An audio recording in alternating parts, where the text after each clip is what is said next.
जय हिंद। क्या वजह है कि म्यांमार के 42 जवान भारतीय सेना के अंडर में उन्होंने आके सरेंडर कर दिया है?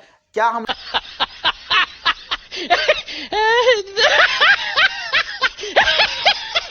लोग कह सकते हैं कि भारत और म्यांमार के बीच में युद्ध होने वाला है और युद्ध के कारण से सरेंडर हुआ? आज तक हम लोग सुनते आए और जानते आए कि कभी भी किसी देश की सेना तभी सरेंडर करती है जब वह युद्ध में हार जाती है, लेकिन म्यांमार के साथ क्या ऐसा वजह रहा जो भारत में आके उनको सरेंडर करना पड़ा? भारतीय पुलिस के सामने, वह भी भारतीय सेना के सामने नहीं, भारतीय पुलिस के सामने। बाप को भेज, तेरे बस की बात नहीं। और ना सिर्फ सेना, वहां की जनता भी यहाँ पे आके शरण ली हुई है। वाह क्या सीन है, वाह क्या सीन है। यहाँ पे आके अपने आप को सरेंडर करती है। ना सिर्फ 1, 2, 10, 20, 50, पूरे 5,000 से ज्यादा जनता यानी आम नागरिक की बात हो रही है। और ना सिर्फ 2-4 सैनिक, पूरे 42 सैनिक से भी ज्यादा यहाँ पे आके ठहरने का, यानी भारतीय पुलिस में आके सरेंडर करने की खबर आई है। कौन है ये लोग, कहां से आते हैं? चलिए आज के हम लोग इस सेशन में इसी बात पर चर्चा करने वाले हैं कि क्या वजह रही है कि 42 सैनिक और लगभग 5,000 से ज्यादा आम नागरिक जो है वह भारत में आके रह रहे हैं। और इसका मुख्य वजह क्या हो सकता है कि इन सभी इतनी कठिन परिस्थितियों से वहां के सैनिकों को भी भागना पड़ा। ओ भाई, मारो मुझे, मारो मारो मुझे, मारो मारो। नहीं ये मजाक हो रहा है, एक सेकंड यार, मजाक हो रहा है। और दूसरा बात, क्या भारत और म्यांमार के बीच में युद्ध हो रहा है जिसके वजह से उन्होंने आके सरेंडर किया है? आज के हम लोग इस सेशन में इस पर चर्चा करते हैं। तो आइए सबसे पहले हम लोग जानते हैं कि ना ही भारत और म्यांमार के बीच में कोई युद्ध हो रहा है, ना ही किसी भी प्रकार की कोई घटना है। ये छोटा जो म्यांमार है, ये क्या है कि 1937 ईस्वी में जब खुजली हुआ और ये अंग्रेज सब क्या किया, इसको भारत से तोड़कर अलग कर दिया। रुको जरा, सबर करो, बोला धक्का मुक्की नहीं करने। पहले ये भारत का ही हिस्सा हुआ करता था, लेकिन अभी ना ही यहाँ पे ये अलग हुआ रहता है, ना ही यहाँ पे इतनी क्रांति होती। पहले इसका पुराना नाम था वर्मा, लेकिन अब इसका नया नाम हो गया म्यांमार। और ये म्यांमार, इसकी राजधानी है रंगून। क्या ये म्यांमार की राजधानी रंगून में वहां पे क्या किया था, बहादुर शाह जफर को वहीं पे पकड़ के ले गया था अंग्रेज सब, और वहीं पे इसको रखा था जब भारत को ये गुलाम बनाने की तैयारी चल रही थी, यानी जब भारत गुलाम होने को था। अभी देखिए फिलहाल जो म्यांमार की खबर है, यह खबर है कि 42 जवान और लगभग 5,000 से अधिक आम नागरिक जो है वह भारत में शरण लिए हुए हैं।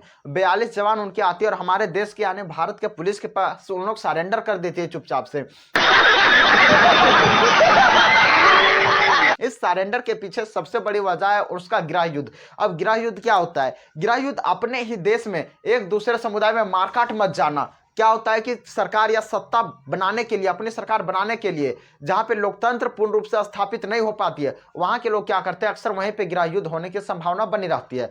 उस देश के जो नागरिक होते हैं यानी बड़ा बड़ा जो सत्ताधारी होते हैं, उन लोग क्या करते हैं, आपस में भिड़ जाते हैं और पूरा मारकाट मच जाते हैं। और यही मारकाट की वजह से क्या होता है कि लोगों में हड़कंप मच जाती है और लोग उस क्षेत्र से पलायन करना शुरू कर जाते हैं और दूसरे क्षेत्र में जाके शिफ्ट हो जाते हैं। इसलिए यहाँ पे क्या होता है कि उस स्थिति में उसे गृह युद्ध का नाम दे दिया जाता है। तो अभी जो फिलहाल का जो समय है, या म्यांमार में क्या चल रहा है, या गृह युद्ध चल रहा है। म्यांमार का एक राज्य है चीन। अब चीन में क्या है कि सैनिक सब हमला कर दिया है।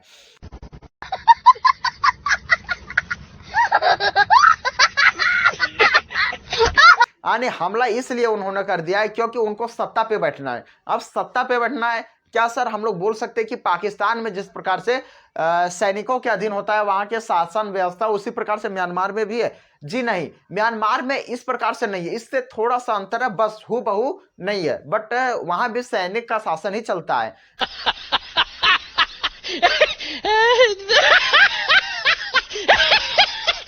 देखिए वहां पे लोकतंत्र से सरकार भी आती है, लेकिन क्या होता है, सरकार को अरेस्ट कर लिया जाता है, उसको जेल भेजवा दिया जाता है। अपने सरकार वहां पे सैनिक का जो हेड होता है वो सब अपने वहां पे सरकार बन के बैठ जाता है।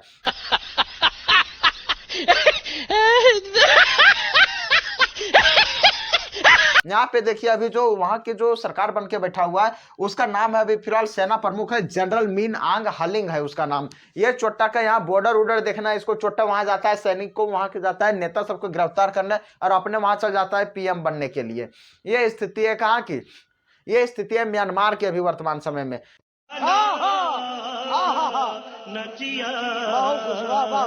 अभी म्यांमार में हर समय क्या होता है कि तख्ता पलट होते रहता है। ये हर समय ये 2-3 साल में क्या होता है वहां पे तख्ता पलट होते रहते हैं, कभी सेना के हाथ में तो कभी वहां के प्रधानमंत्री के हाथ में ये इसके सत्ता चली जाती है। देखिए वहां के जो प्रधानमंत्री होती है उनको बोला जाता है स्टेट काउंसलर। जिस प्रकार से जर्मनी के प्रधानमंत्री को चांसलर बोला जाता है, भारत के प्रधानमंत्री बोलते हैं, उसी प्रकार से यहाँ पे क्या बोला जाता है स्टेट काउंसलर बोला जाता है। किसका?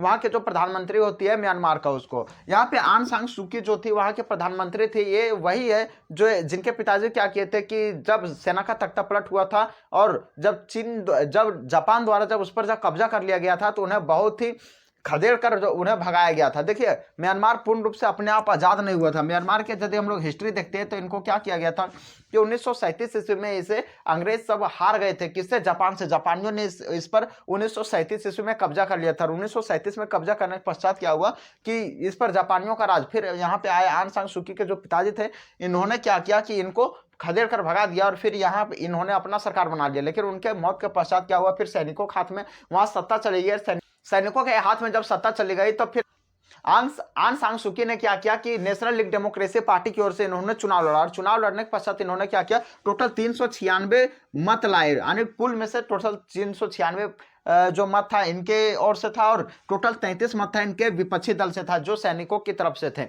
यहाँ पे इन्होंने मस्त जोक मारा रे, ये हंस रहे हलकट हंस।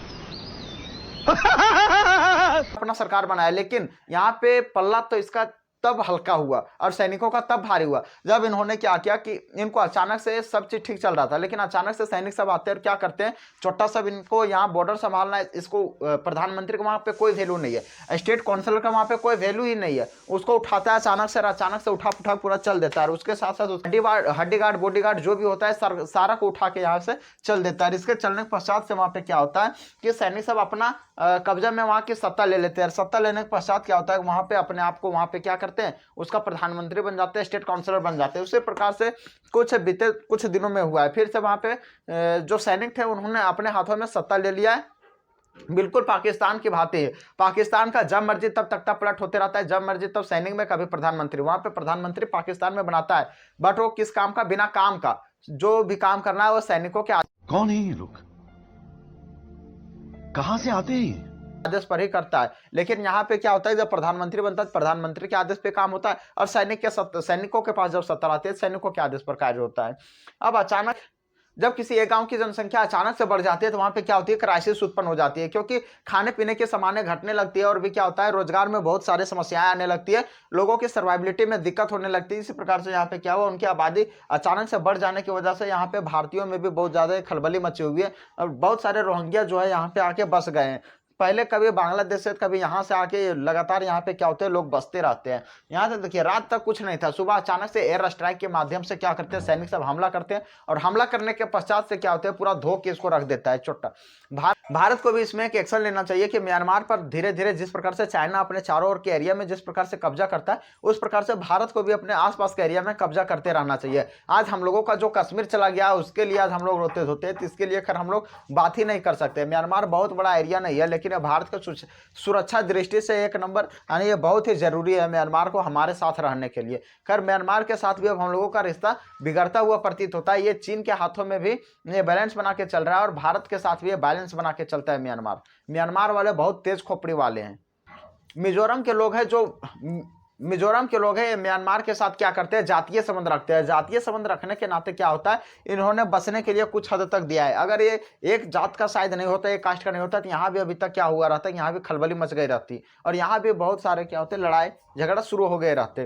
खैर कोई बात नहीं, आप लोग इनके बारे में आप लोगों की क्या राय है, कृपया अपनी राय कमेंट बॉक्स में जरूर लिखें। मिलते हैं फिर नेक्स्ट वीडियो में, तब तक के लिए धन्यवाद। जय हिंद, वंदे मातरम।